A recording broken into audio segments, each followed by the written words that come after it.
नमस्कार, मैं रवीश कुमार। पश्चिम बंगाल में 23 अप्रैल को पहले चरण के वोट डाले जाएंगे।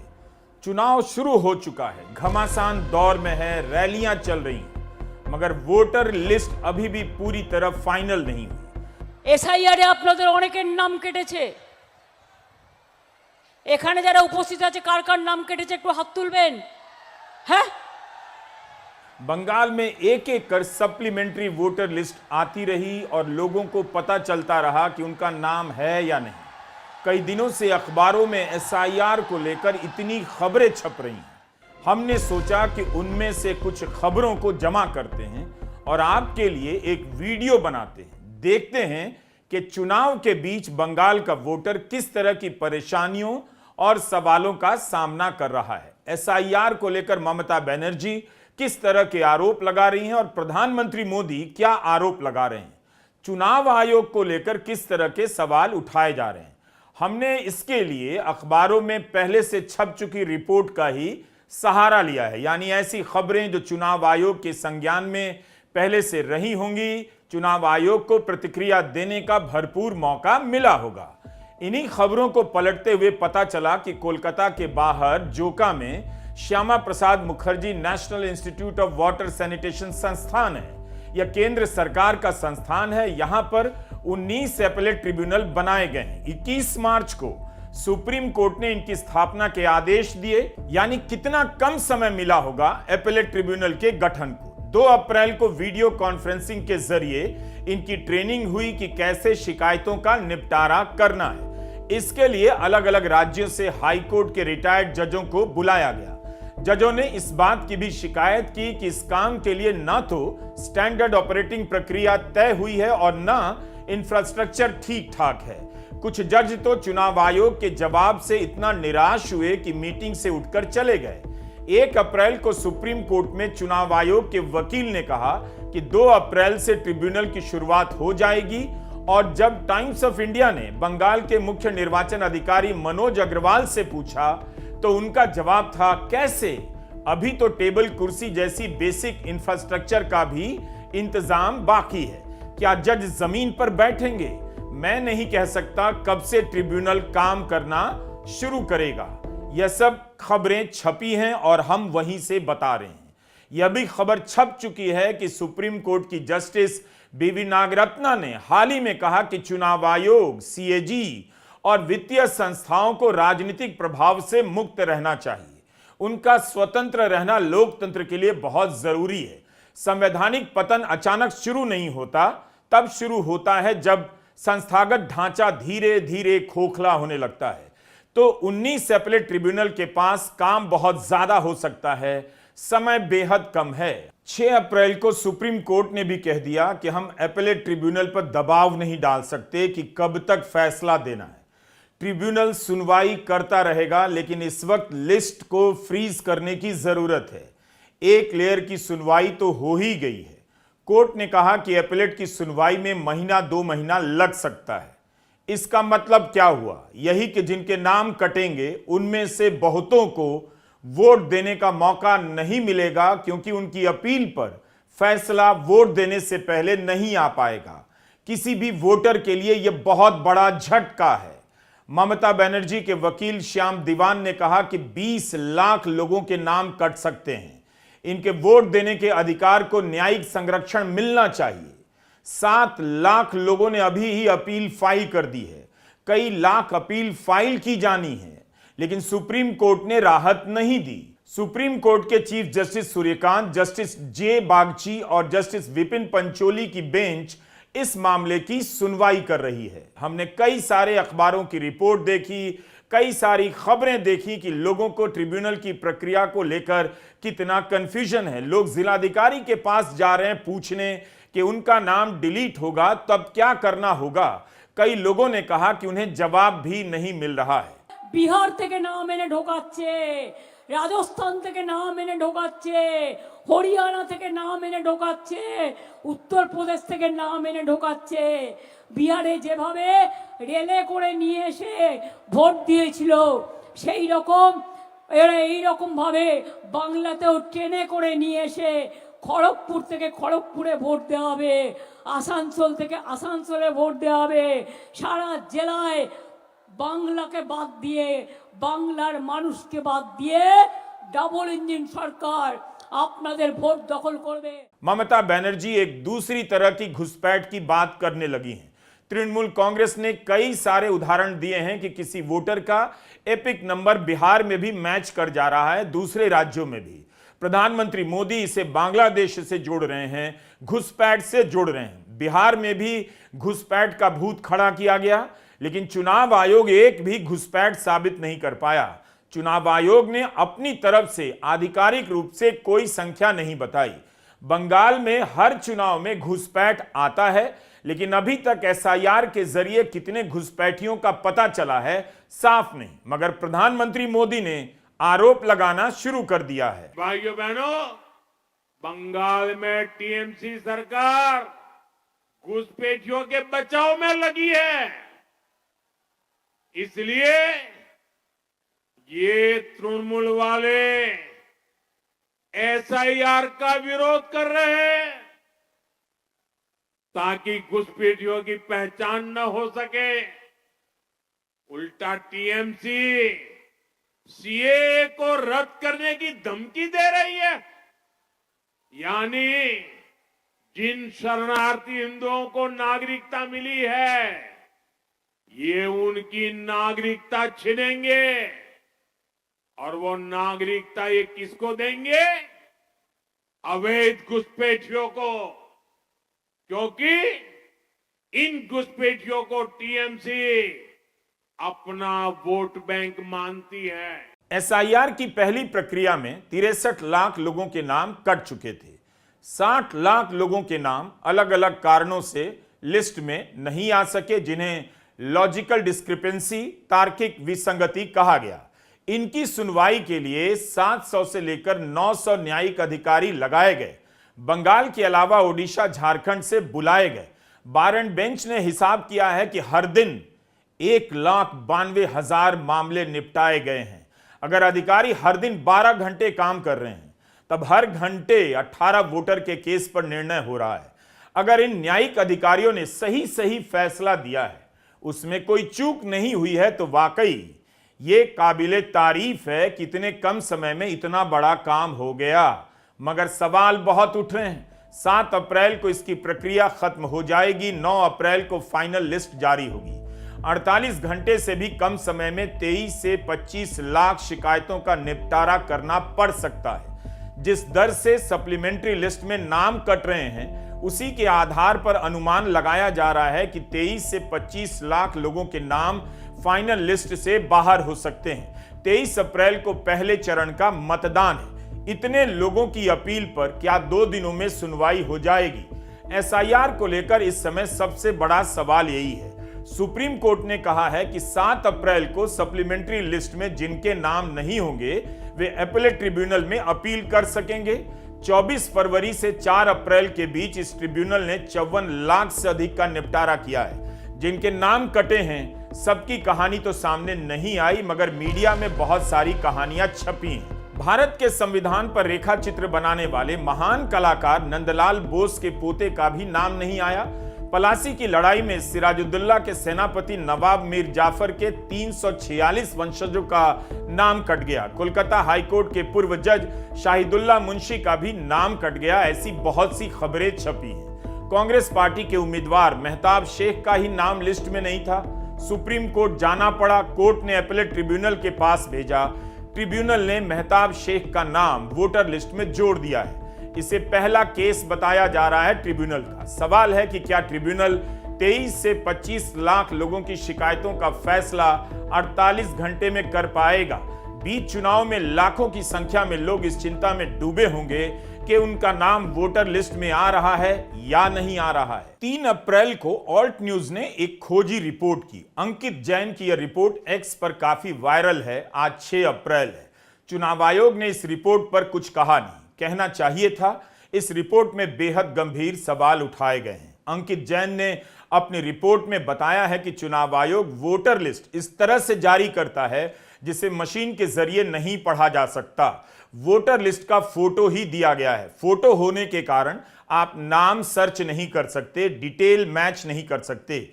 अगर फोटो लेकर पीडीएफ दी जाए तो आप सर्च नहीं कर सकते हैं।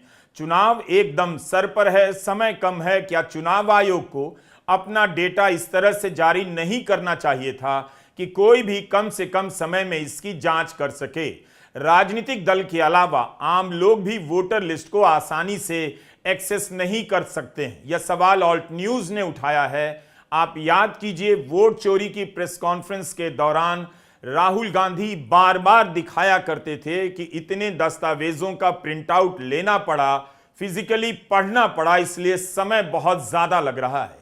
अगर मशीन से सर्च करने वाले नामों की सूची दी जाती तो कुछ घंटे में यह सारा काम किया जा सकता था, सवाल उठाए जा सकते थे। इस मामले को समझना बहुत जरूरी है। अच्छा होगा आप ऑल्ट न्यूज की वेबसाइट पर जाकर पूरी रिपोर्ट पढ़ें। हम कुछ ही हिस्सा बता रहे हैं। स्पेलिंग की गलतियों को पकड़ने के लिए सॉफ्टवेयर का इस्तेमाल किया जा रहा है। खराब क्वालिटी की लिस्ट से मैच करने के कारण डिजिटल मैचिंग मुश्किल हो गई है।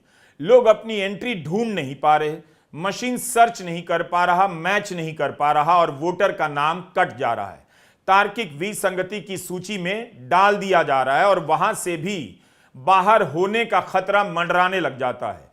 ऑल्ट न्यूज की टीम तकनीकी मामलों में दक्ष है। 2 निर्वाचन क्षेत्र की वोटर लिस्ट की 558 पीडीएफ फाइलें हैं, उनका अध्ययन किया है। इन सभी को ऑल्ट न्यूज की टीम ने डिजिटल रूप में बदला। हर मतदाता की क्रम संख्या, मतदाता पहचान पत्र, नाम और निर्णय की स्थिति निकाली गई। दोनों मॉडल स्वतंत्र रूप से चलते हैं और उनके आउटपुट की तुलना रिकॉर्ड दर रिकॉर्ड की गई। दोनों निर्वाचन क्षेत्रों में डिजिटल रोल में 39,604 मतदाता यानी कुल मतदाताओं का 11.2% अंडर एडजुडिकेशन के तहत मार्क है। ये दोनों क्षेत्र हैं बालीगंज, भवानीपुर, कोलकाता में है दोनों क्षेत्र। ऑल्ट न्यूज ने सभी का पहला नाम और उपनाम का इस्तेमाल किया, उनकी धार्मिक पहचान का विश्लेषण किया, क्योंकि बंगाल में ऐसा हो सकता है, होता है कि किसी का पहला नाम हिंदू हो और उपनाम मुस्लिम। इसका उल्टा भी हो जाता है। निष्कर्ष चौंकाने वाले निकले। भवानीपुर में मुस्लिम वोटर की संख्या 21.9% है, लेकिन विचाराधीन मतदाताओं में उनकी हिस्सेदारी 51.8% यानी लगभग 4 में से 1 मुस्लिम मतदाता का वोट अधर में है और वहीं हिंदू मतदाताओं के लिए यह अनुपात 17 में से 1 है। बालीगंज में भी यही हाल है। यहां मुस्लिम मतदाताओं की संख्या 54.3% बताई जाती है, मगर विचाराधीन श्रेणी में उनका प्रतिनिधित्व 75% है। कुल मिलाकर इन क्षेत्रों में 1 मुस्लिम मतदाता का नाम विचाराधीन होने की संभावना हिंदू मतदाता की तुलना में 3.1 गुना अधिक है, ऑल्ट न्यूज ने बताया। यह उनकी जांच है, हमने अपनी तरफ से पुष्टि नहीं की, लेकिन 3 अप्रैल से मीडिया के स्पेस में यह रिपोर्ट है। चुनाव आयोग को इस पर विस्तार से जवाब देना चाहिए था। हमने बंगाल के निर्वाचन अधिकारी के ट्विटर हैंडल पर जाकर देखा, ऑल्ट न्यूज की रिपोर्ट से संबंधित कुछ नहीं मिला। जिनके नाम कटे हैं वो बेचैन हो रहे हैं। उनका नाम क्यों कटा? क्या अब भी जुड़ने की संभावना है? रिपोर्टर्स कलेक्टिव की खबर थी जनवरी महीने में कि बंगाल के 18% वोटर को लाइन में लगा दिया गया कि आप खुद को साबित करें, तब जाकर वोटिंग का अधिकार मिलेगा। जनवरी की रिपोर्ट है। उस समय जिस सॉफ्टवेयर का इस्तेमाल हो रहा था उसे लेकर इतना भ्रम फैल गया कि 1.5 करोड़ वोटर की सुनवाई करनी पड़ गई। चुनाव आयोग ने कोर्ट से कहा कि वोटर के नाम पर ऑटोमेटिक तरीके से नोटिस नहीं भेजे जा रहे। इलेक्टोरल रजिस्ट्रेशन ऑफिसर अपने विवेक से नोटिस भेज रहा है। रिपोर्टर्स कलेक्टिव ने अपनी रिपोर्ट में कहा कि चुनाव आयोग ने कोर्ट को सही जानकारी नहीं दी, क्योंकि जमीन पर सॉफ्टवेयर के माध्यम से ही नोटिस जारी हो रहे थे। रिपोर्टर्स कलेक्टिव की जनवरी की रिपोर्ट का हवाला इसलिए दिया क्योंकि सॉफ्टवेयर को लेकर ही ऑल्ट न्यूज की रिपोर्ट सवाल उठाती है। मालदा जिले के कालिया चौक में गुस्साए वोटर ने 7 न्यायिक अधिकारियों को कई घंटों के लिए घेर लिया। मालदा में अन्य जगहों पर भी वोटर के प्रदर्शन हुए नाम कटने को लेकर। जगह जगह ब्लॉक किया गया। खबरों के अनुसार न्यायिक अधिकारी कोलकाता फोन करते रहे मगर समय पर मदद नहीं पहुंची। इसके पीछे साजिश के कई आरोप दोनों तरफ से लग रहे हैं। तृणमूल का कहना है कि बीजेपी की बी टीम का काम है। एआईएमआईएम के नेता प्रदर्शन में भाषण दे रहे थे। बीजेपी का कहना है इसके पीछे तृणमूल कांग्रेस का हाथ है। सुप्रीम कोर्ट ने कहा न्यायिक अधिकारियों को हतोत्साहित करने का प्रयास किया जा रहा है। सुप्रीम कोर्ट ने चुनाव आयोग से कहा कि एनआईए भेजकर जांच कराई जाए। मालदा जिले के प्रदर्शनों को लेकर हर कोई साजिश के आरोप लगा रहा है, लेकिन यह नहीं देख रहा कि बीच चुनाव में वोटर क्यों असुरक्षित है, क्यों उसका नाम अब तक फाइनल नहीं। ममता बनर्जी का कहना है कि अफसरशाही पर अब उनका नियंत्रण नहीं रहा। चुनाव आयोग ने अधिकारियों के तबादले कर दिए हैं। उन्हें मालदा की घटना की सूचना समय पर नहीं दी गई। सुप्रीम कोर्ट ने पश्चिम बंगाल के पुलिस प्रमुख मुख्य सचिव से मालदा की घटनाओं को लेकर जवाब मांगा है। चुनाव आयोग ने पश्चिम बंगाल में बड़े पैमाने पर तबादले किए हैं। দেখুন, নির্বাচনের সময় কিছু অফিসার চেঞ্জ হয়, সেটা নিশ্চয়ই ইলেকশন কমিশন করতে পারে। তারও একটা সীমাবদ্ধতা আছে। তার বিরুদ্ধে অ্যালিগেশনটা কি? দুই হচ্ছে যারা ইলেকশন রিলেটেড কাজের সাথে যুক্ত আছে তাদের কিছু কিছু ট্রান্সফার করা হয়। কিন্তু এবারে দেখছি মানুষ খাদ্য পাবে কোথা থেকে? রেশন বন্ধ হয়ে গেলে মানুষ যেন আমাকে দোষ না দেয় বিজেপি সরকার, কারণ নির্বাচন কমিশন বিজেপি সরকারের বাইরে নয়।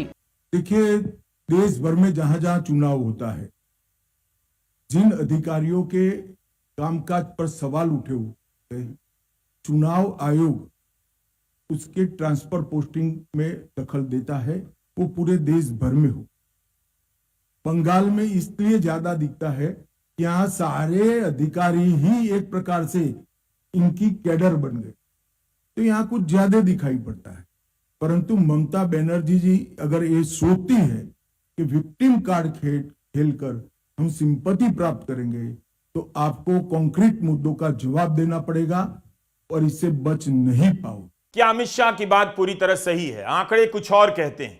यह सही है कि चुनाव के दौरान अधिकारियों की नियुक्ति और तबादले का अधिकार चुनाव आयोग के पास चला जाता है, लेकिन अब कई रिपोर्ट आई है कि 5 राज्यों में चुनाव हो रहे हैं। चुनाव आयोग ने सबसे अधिक तबादले पश्चिम बंगाल में किए हैं। हिंदुस्तान टाइम्स ने लिखा है कि चुनाव की घोषणा के बाद 482 अधिकारियों का तबादला हुआ। 15 मार्च को चुनाव की घोषणा हुई। कुछ घंटों के भीतर chief secretary, home secretary, police प्रमुख को बदल दिया गया। हिंदुस्तान टाइम्स ने लिखा कि अन्य राज्यों के मुकाबले बंगाल में 23 गुना ज्यादा तबादले हुए हैं। इस तरह की भी खबरें छपी हैं कि जिनकी पोस्टिंग चुनाव आयोग ने की, आयोग ने उनमें से भी कुछ को सस्पेंड किया है। बीच में एक सवाल फॉर्म 6 को लेकर भी उठा। तृणमूल ने आरोप लगाया कि 30 मार्च को 11 बजे से शाम 6 बजे के बीच बंगाल के निर्वाचन अधिकारी के कार्यालय में 30,000 फॉर्म जमा किए गए। फॉर्म 6 पर फैसला प्रशासनिक अधिकारी अब नहीं कर सकते, न्यायिक अधिकारी ही कर सकते हैं, सुप्रीम कोर्ट ने कहा। ममता बनर्जी ने मुख्य चुनाव आयुक्त को इन प्रश्नों के साथ पत्र भी लिखा कि उनके दफ्तर के भीतर फ्रॉड हो रहा है। अभिषेक बनर्जी ने भी सवाल उठाया। বস্তায় ভরে ভরে ফর্ম 6 অ্যাপ্লিকেশনস জমা করছে। এটা হচ্ছে পরিকল্পিতভাবে বাংলায় ভোটের লুটের চেষ্টা। This is not just unconstitutional, not just illegal, it is contempt of court. Final voter list 28 फरवरी 2026 को पब्लिश हुई थी और उच्चतम न्यायालय ने क्लियरली कहा था कि वोटर इंक्लूजन या डिलीशन का फैसला जुडिशियल अथॉरिटीज करेंगी, एडमिनिस्ट्रेटिव ऑफिसर्स नहीं करेंगे। फिर भी 30,000 एप्लीकेशन सीईओ ऑफिस प्रोसेस कर रहा है। ये कानून प्रक्रिया नहीं है, ये सुप्रीम कोर्ट के ऑर्डर का उल्लंघन है, ये इरेगुलरिटी नहीं है, ये कंटेम्प्ट ऑफ कोर्ट है। We demand immediate disclosure of CCTV footage, immediate release of CCTV footage, full disclosure of every Form 6 application received, immediate rejection of all illegal bulk submissions of Form 6, transparency on who ordered this operation, accountability on why the CEO office accepted these forms. We have no answers, no accountability, no transparency. The silence of the Election Commission is not neutrality, it is complicity. तो किस तरह से चुनाव हो रहे हैं? नौकरशाही को लेकर अफरा तफरी है, वोटर लिस्ट का पक्का नहीं, जिन वोटर के नाम लिस्ट में नहीं आएंगे क्या उन सभी को घुसपैठिया कहा जा सकता है? 2025 के अगस्त महीने से एसआईआर पर सुनवाई चल रही है। बिहार का चुनाव खत्म हो गया, फैसला नहीं आया। बंगाल का चुनाव शुरू हो चुका है, फैसला नहीं आया। इस सुनवाई के दौरान कोर्ट ने कई आदेश दिए, मगर एसआईआर जारी रहा। बड़े सवालों पर फैसला नहीं आया।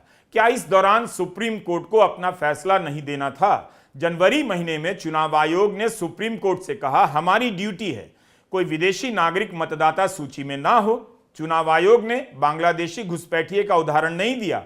कहा कि अगर कोई यूरोपियन है, 1 हो या 10 हो या 1000 हो, उन्हें निकालना पड़ेगा। आयोग ने कहा कि हम वोटर लिस्ट में विदेशी की पहचान कर रहे हैं, ना कि निकाल रहे हैं। नागरिकता की जांच सिर्फ चुनावी प्रक्रिया के लिए की जा रही है। एसआईआर की तुलना एनआरसी से नहीं की जा सकती, जो कि नागरिकों का रजिस्टर है। मूल बात है, जिनके नाम कटे हैं वो कहां जाएंगे? जिनके नाम कट जाएंगे बीच चुनाव में, उन्हें क्यों परेशान किया गया? इन सब सवालों को लेकर नमस्कार, मैं रवीश कुमार।